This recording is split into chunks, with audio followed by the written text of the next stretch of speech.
बघा मित्रांनो, इचन खतरनाक असते ही, म्हणजे चावण्यासाठी खूप आक्रमक असते. आपल्या तलावाचं काम झालं, भारी मजा येईल आज. मित्रांनो आता मी इचन कापत आहे. इचन जेवढी मोठी ना तेवढी खायला चांगलं, म्हणजे काटे कमी लागतील. बघा मित्रांनो, इचनची आतडी खूप आतमध्ये असतात, म्हणजे लांबपर्यंत असतात.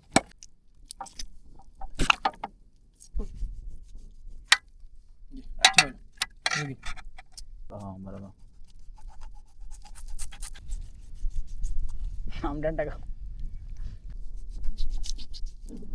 बघा मित्रांनो, हे आपले इचनचे पीस पडल्यात. भारी इचन आहे, म्हणजे एवढी जाडी इचन खूप कमी बघायला भेटते.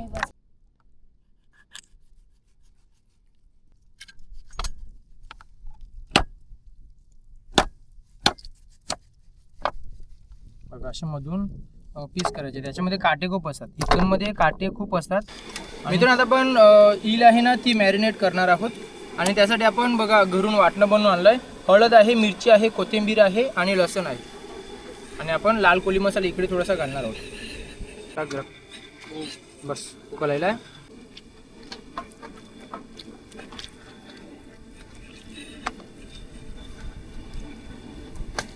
मसाला लावून झालेला आहे. इथून थोडी वेळ आपण मॅरिनेट करू. बस बस बस.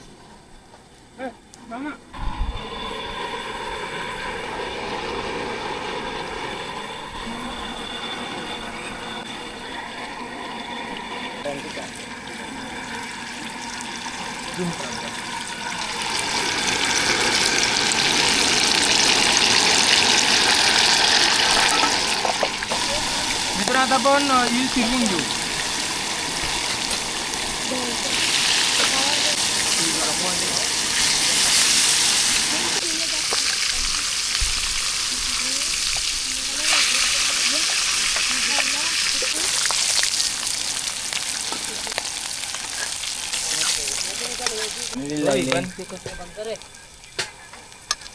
बघा मित्रांनो, ईल मासा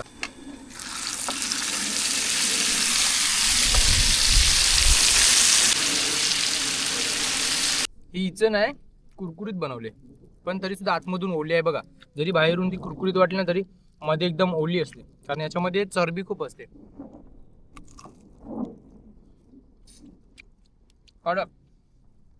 इचनीच्या पोटाजवळ काटे नसतात, पाठीवरती भरपूर काटे असतात. आता मी पोटाजवळचं खातोय, त्याच्यामध्ये एक पण काटा नाही.